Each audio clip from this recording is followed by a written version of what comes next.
Never upset the peaceful dead, for nature will enact its revenge. The most unnatural of storms for the most unnatural of acts. Never upset the dead, but one devil did. He created a pit of bodies across this land, remains with no names, a hell on earth that no one in Twillingdale dare speak of. For in 1661 a deadly storm ravaged this town, a wrath of nature that knew no bounds. The Battle of Gore at Twillingdale Moor saw a young woman come face to face with the devil himself. No one dare utter his name. His presence still lingers today. The devil I'm speaking of is known everywhere as the headsman. Who's there?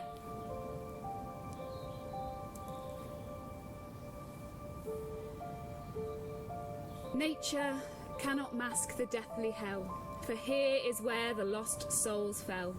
The lost souls who were brutally executed by the headsman. He butchered innocent men right where I am sitting here today. And not just here, all across the land. He is still seen today. Evil never dies. The headsman was ordered by King Charles II to dig up all the bodies of the people who'd been involved in executing his father, King Charles I. Twillingdale's famous son, John Bradshaw, was one of them. John was loved, respected. He died peacefully, knowing that the treasonous King Charles I had been tried and executed. Justice had been served. He was buried along with his wife, Lady Bradshaw. Love everlasting, although death eternal. But the headsman disrupted the earth. He took John's rotting body from his grave and held him up for all to see. A rotting corpse, skin barely hanging onto the bones, maggots where his eyes once were, flies laid eggs in his mouth, and worms intertwined to make an intestine, eating him from the inside out. The sight! Oh, God, the sight! It was too much. Too much. The sun fell to the earth in mourning. And the moon came out and seemed to conspire with the headsman. Butcher more, more!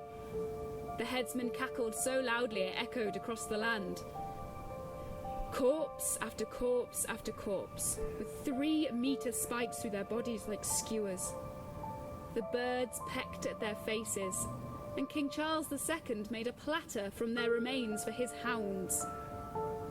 But still the bloodthirsty headsman was not satisfied. John's head should roll. The hounds chased after it as if it were a fox, until the headsman scrabbled it up and put it up on a spike high in the sky.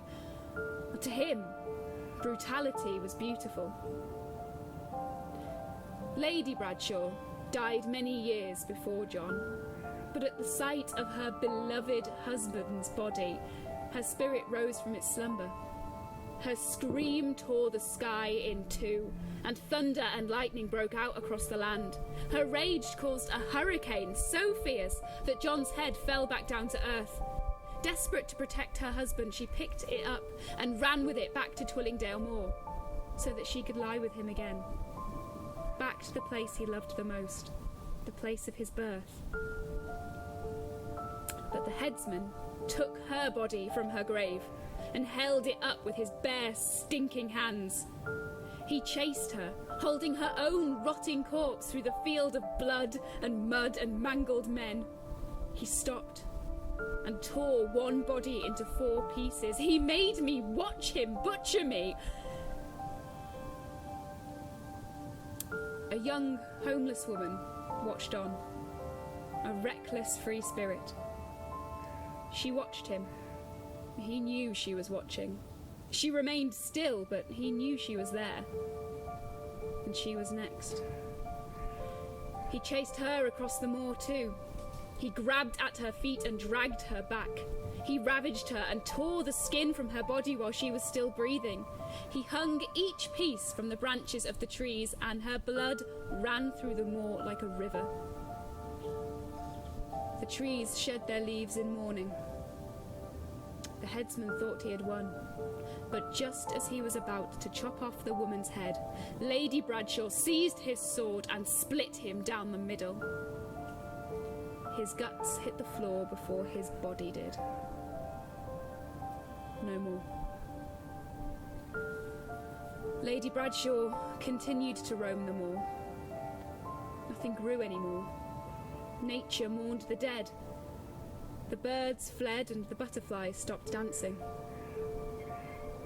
And still she continued to roam the land.